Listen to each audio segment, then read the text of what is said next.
ఇంద్రకీలాద్రిపై వెలిసిన కనకదుర్గమ్మకి దసరా నవరాత్రుల్ని ఎంత వైభవంగా నిర్వహిస్తారో అందరికీ తెలుసు కదా.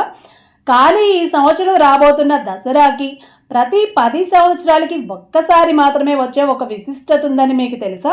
ప్రతి సంవత్సరం శైలపుత్రి, బాలా త్రిపుర సుందరి, గాయత్రీదేవి, అన్నపూర్ణాదేవి, లలితాదేవి, లక్ష్మీదేవి, దుర్గాదేవి, సరస్వతీదేవి, మహిషాసురమర్దిని, రాజరాజేశ్వరి దేవిగా ఇలా ప్రతి సంవత్సరం 10 అవతారాల్లో దర్శనమిచ్చే అమ్మవారు ఈసారి మాత్రం 11వ అవతారంగా కాత్యాయని అమ్మవారిగా కూడా మనందరికీ దర్శనమిస్తుంది.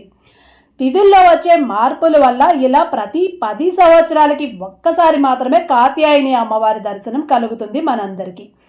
అందరూ ఈ విషయాన్ని గమనించి ఈ 11 రోజులు కూడా అమ్మవారిని భక్తి శ్రద్ధలతో పూజించి శుభ ఫలితాలను పొందండి. ఈ విషయం తెలియని వాళ్ళకి కూడా మన వీడియోని షేర్ చేయండి. వీడియో నచ్చితే తప్పకుండా లైక్ చేసి శ్రీమాత్రే నమః అని కామెంట్ చేయండి. Please subscribe my channel. Thank you my friends.